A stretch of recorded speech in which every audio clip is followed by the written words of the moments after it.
If we say, for example, here, uktub.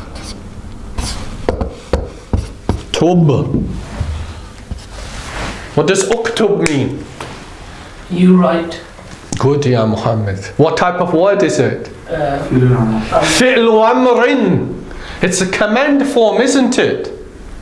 So if I say to you, uktub, and that's it. Is uktub, first of all, is it assault? It's a sound. It is, isn't it? Is it al-lafdhu, which comprises of al-huruf and harakat, or without that? It's the first one. It's the first one, right? Is it al-murakkabu, or is it ghayrul murakkab?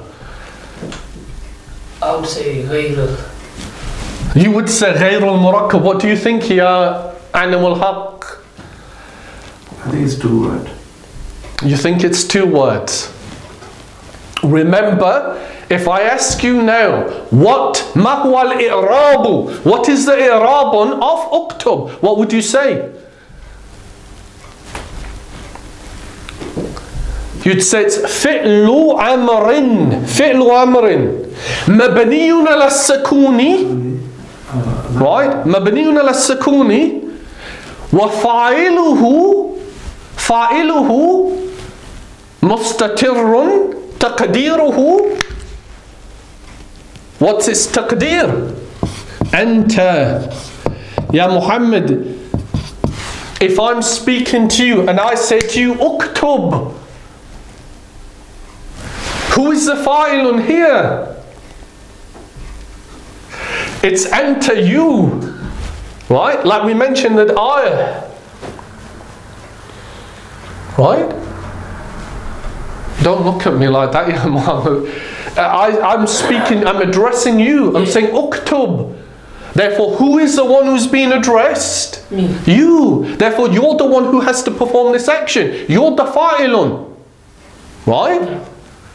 So remember that uktub, like the verb kataba, in fact, like all the af'alun, they will have a damirun that represents the fa'ilun, that will either be mustatirrun or dhahir.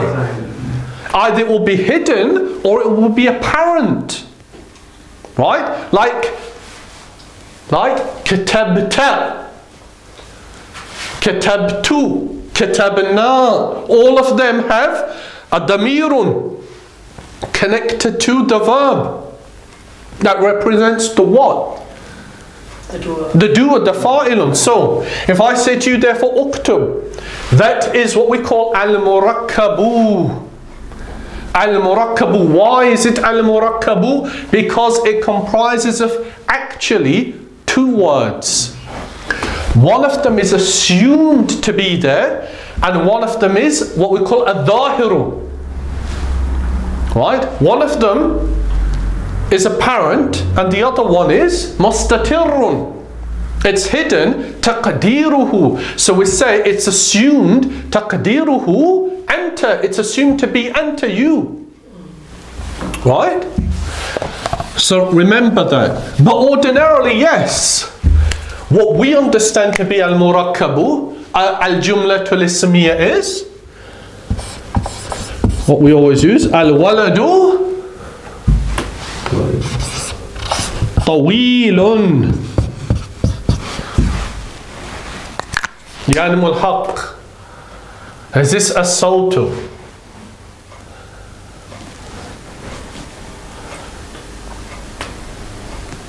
Is this if I say to you الولد طويل, is this الصوت?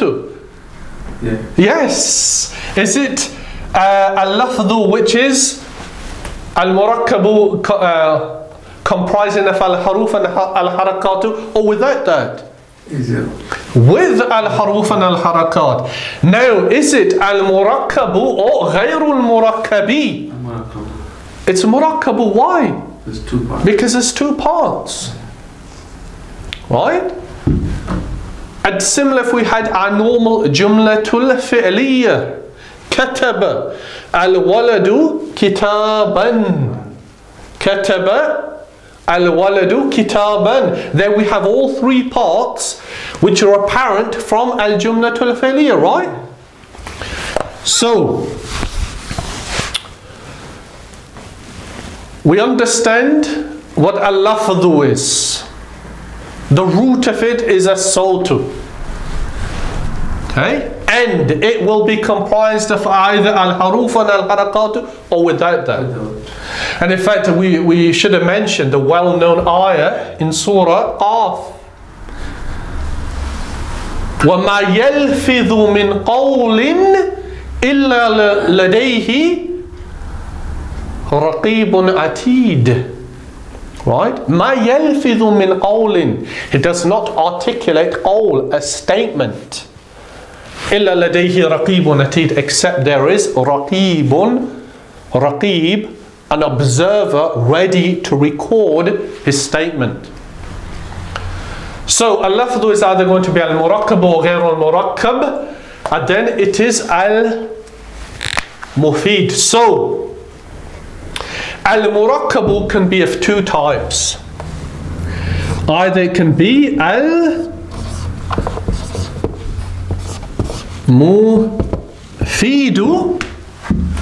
or what, Ya Muhammad? Good. Or غير المفيد. Or غير المفيد.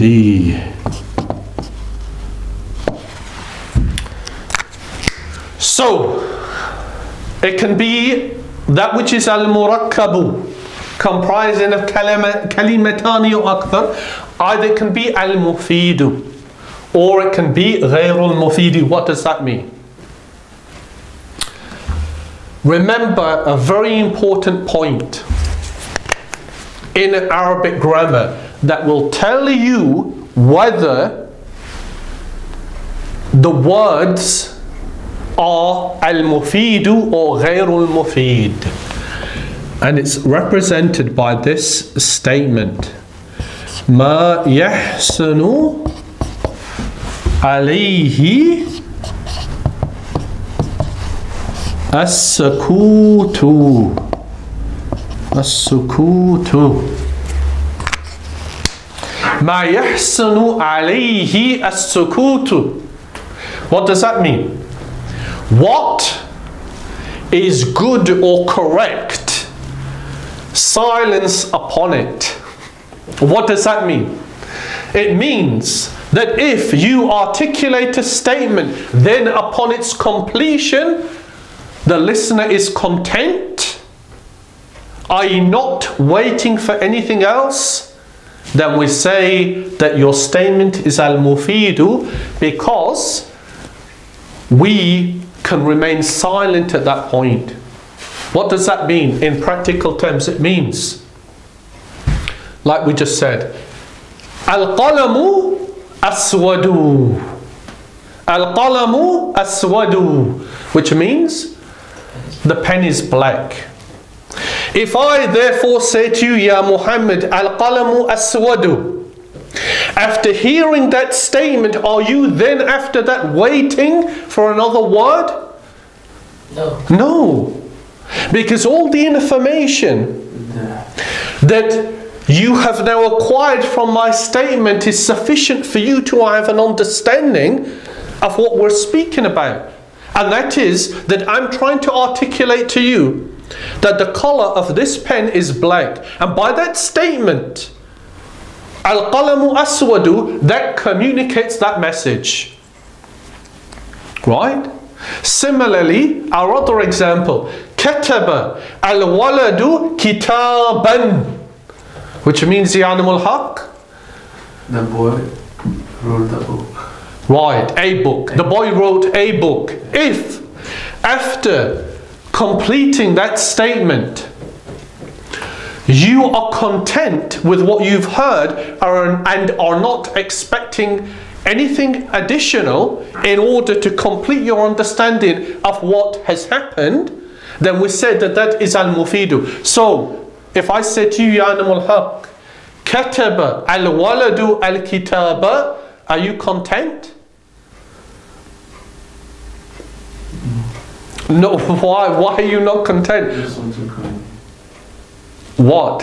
So for example, why would I have said that statement? One of two reasons. Either you asked me, what did the boy write? Mother kataba, and I said to you, kataba al-waladu kitaban. Or I'm just communicating information about this boy, and I'm telling you, kataba al-waladu kitaban. Are you waiting for anything else after that? No, you're not. Of course, you might want to. You might want to know its name or its subject or where it's available. But the point is, in terms of understanding what action that boy performed, then that's sufficient. And we say that is al-kalamu, which is al-mufidu. Right? Al-mufidu means, what does it mean? It means beneficial. Literally, it means that which benefits.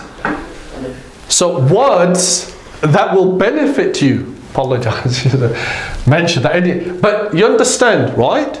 Another example. Jalasa at-talibu ala al-kursiyyi. Jalasa at-talibu ala al-kursiyyi, which means, ya Muhammad, the boy is sitting on the chair. The boy sat on the chair. If after hearing that statement emanating from me, are you content with what you've heard? No. Yes, because that's all the information that you need to know in order to formulate in your own mind what's transpired, and that is that the boy sat on the chair. Right? If I said to you, Ya Animal Haq, Al-Baytu Kabirun. Al-Baytu Kabirun, which means the house is large. Is that al-mufidu? Is that al-mufidu? No. No, why? Why is that not al-mufidu? Sorry? What do you think, Muhammad? What was the sentence? Al-Baytu Al-Baytu Kabirun. Yeah, that's the complete sentence. That's a complete sentence, Ya Animal Haq. The house is large. Right? What are you expecting after that? To know how many rooms it has or whether it has a car. But that's just additional information. The point is, you now know that that house is large.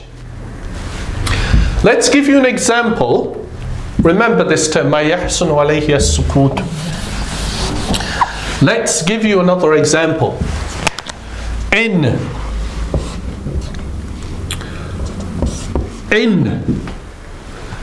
جاء الطالب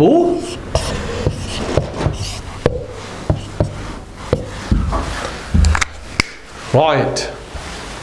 What does in mean? In, it's adatu asharati. It's used for a condition, isn't it? Literally it means, well, if jaa means he came.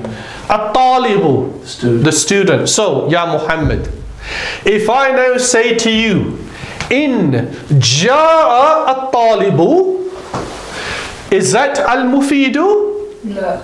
What? Good, but why?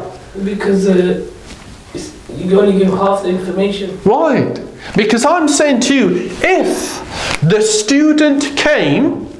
Now, can you see the difference, Ya Animal Haq? Now, if I say that to you, you're going to think, right, and then? Beneficial. And then? That's what you would say, right? Can you see? Yeah.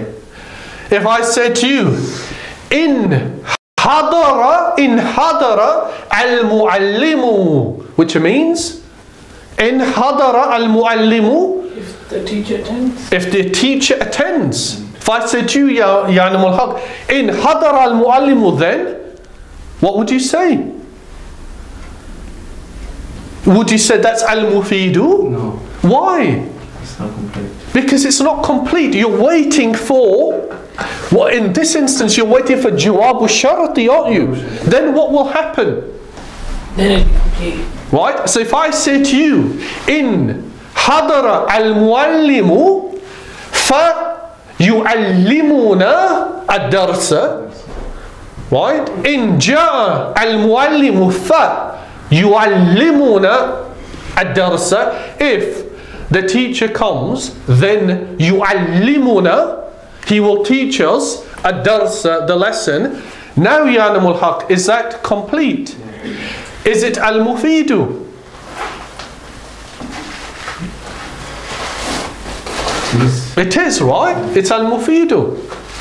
Similarly, if I say to you, al-babu mughlaqun, al-babu mughlaqun, which means the door is Opened. mughlaqun, that's maftuhun, mughlaqun, locked or closed. Now, is that, are you waiting for anything else? No, so it's al-mufidu, right? Is that clear? Yeah. So, similarly here, this is a good one. Bismillahi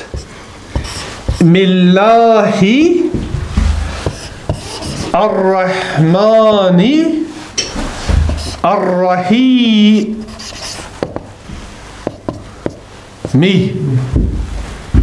What does this mean, Ya Muhammad? In the name of Allah, the most merciful, the most compassionate. Wow, that's the common translation, isn't it? Which is not very accurate. But anyway, inshallah, you learn that in our tafsir lessons. Bismillahi means Bismillahi. With the name of Allah. Right. With. Ismillahi is the an idafa. Yeah. Right? Mudafun mudafun ilayhi. The only idafas. No, Ya Muhammad. Idaf ilayhi. Idaf ilayhi. No. Ar-Rahmani is not. Ar-Rahmani is the na'atun of Allahi. So na'atun or sifatun, which is why it's a majroorun, because Allahi is majroorun. And Ar-Rahimi is na'atun al-thani, the second sifa of Allahi. Right? Is that clear? I mean, this will all explain in greater detail, but the point is Bismillahir Rahmanir Rahim,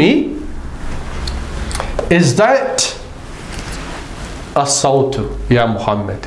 Now. Yes, alhamdulillah. Is it al-lafzu?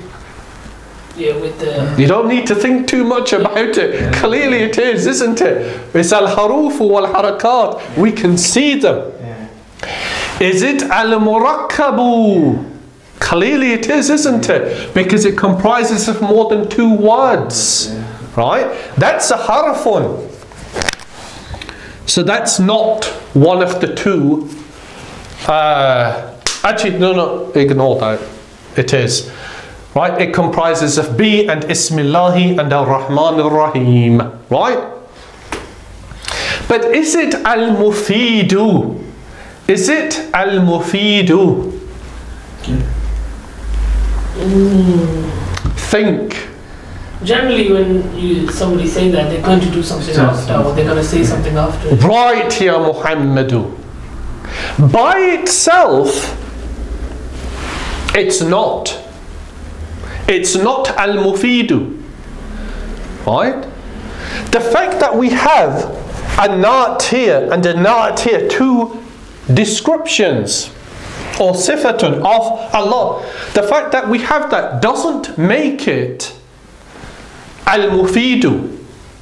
Right? Just if I said to you, the example that we mentioned, in ja'a at-talibu, is in ja'a at-talibu mufidun? No. If I say to you, in ja'a at-talibu at-tawilu al-kabiru al-qawiyu al-aqilu, al-dhakiyu, and I keep mentioning his sifat, does that make it al-mufidu? No. No. It doesn't, does it? So don't think simply because we have a number of a sifat that makes it al-mufid. It doesn't. By itself saying Bismillahi ar-Rahmani ar-Rahimi does not make it al-mufid. Because what? Right? What then? But Ya Muhammad, as you correctly mentioned, and as our Shaykh Muhammad ibn Salih al-Uthaymeen rahimahullah mentions in his explanation of both Thalathat al-Usuli and al-Aqidat al-Wasitiyah, in addition to others, that the i'rabun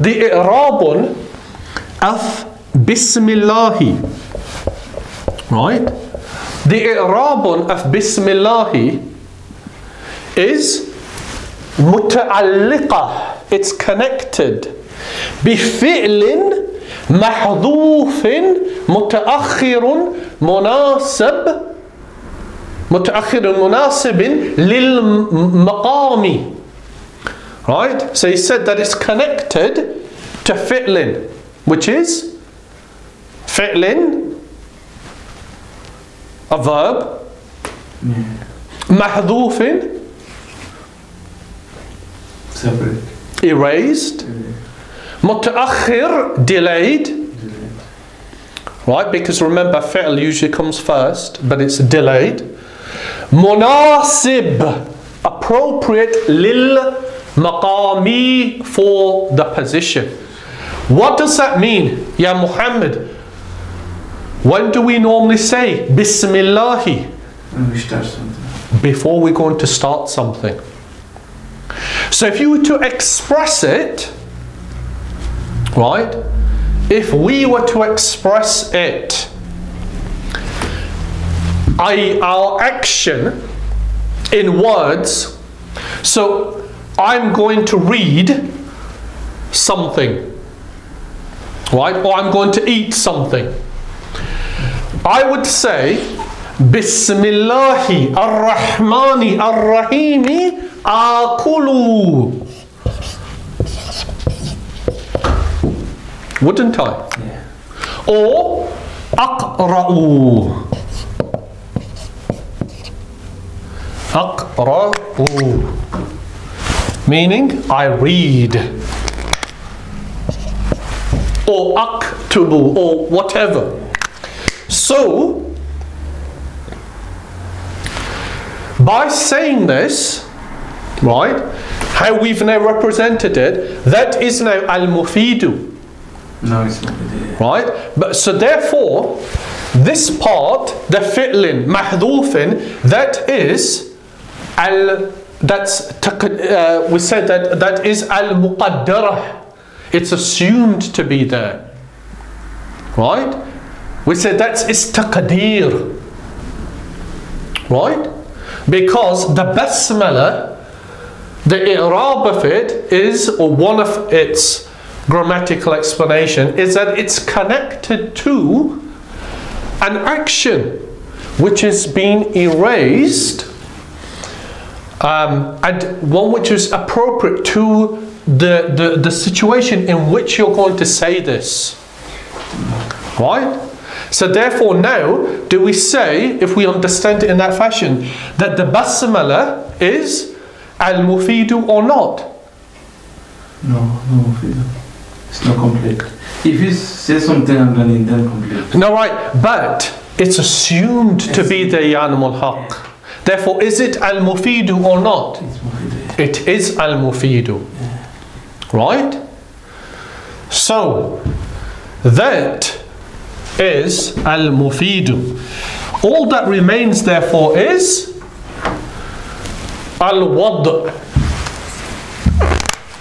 So, that which is al-mufidu now must be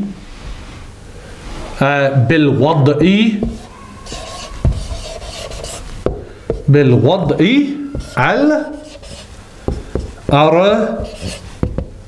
bihi.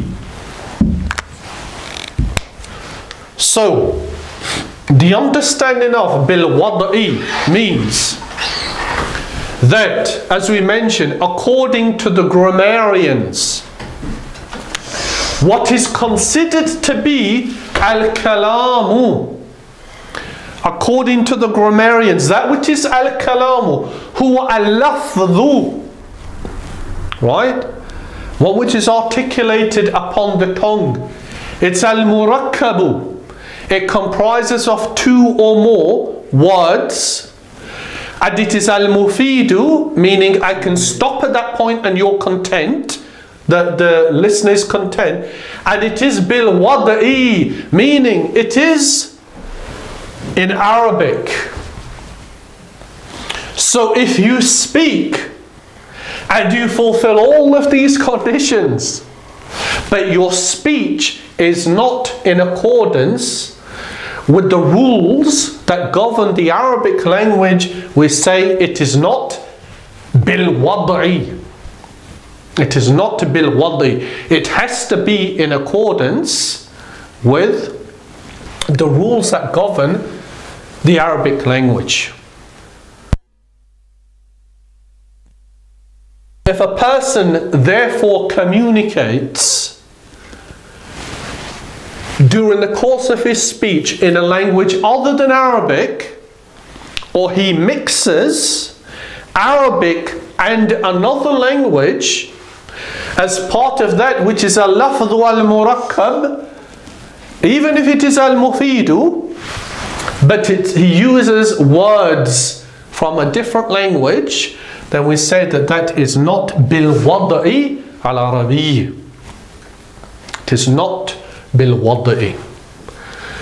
That's probably the easiest part to understand, right? Because it literally or simply relates to that which is in accordance with the rules of Arabic. So that is what has been mentioned regarding al-kalamu. The only other point I wanted to mention is that when we talk about al-lafdhu, then it is that which is articulated upon the tongue.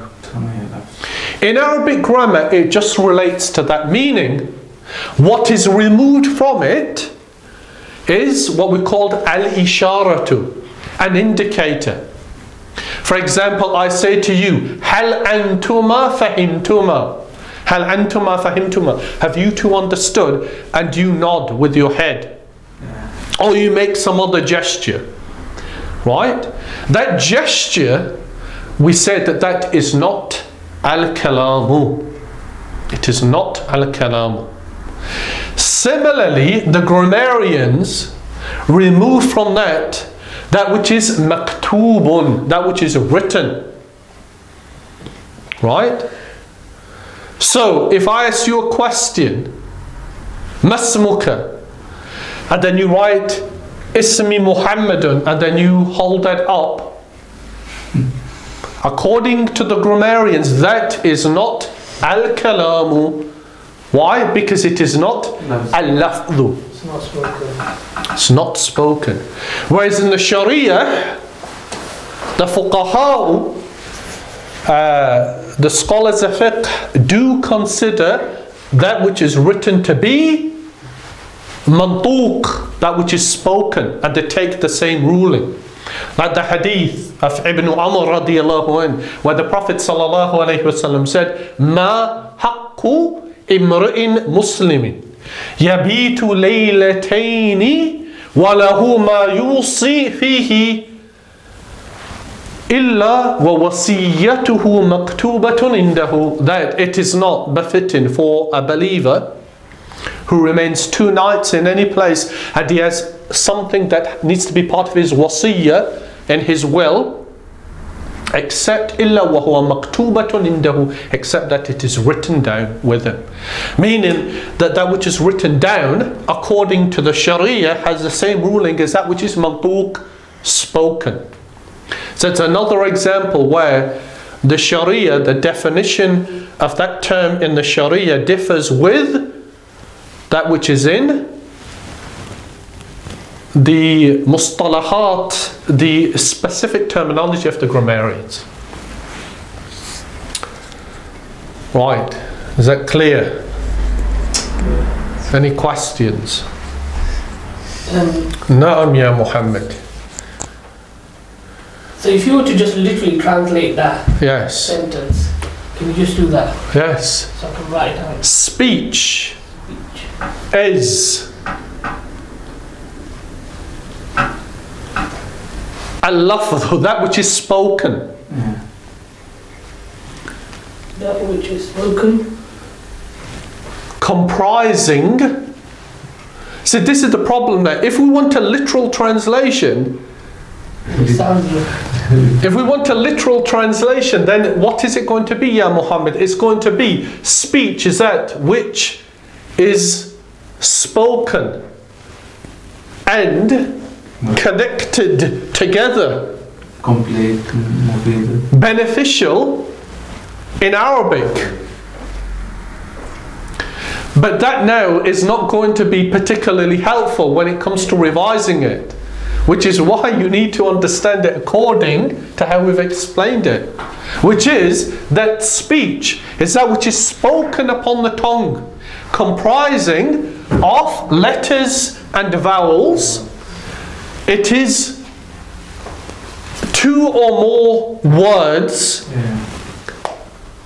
It comprises of a beneficial meaning, and it is in the Arabic language. Is that more helpful? The other question I had was like, you know, in the hadith, there are certain times when animals speak. So would that speech be? Yes, the animals The human. that have it's been mentioned who have spoken, right? That would then be considered to be al-lafdh, which is al-haruf and al-harakat. Like a human. Right. Yeah. Like the men who had a cow.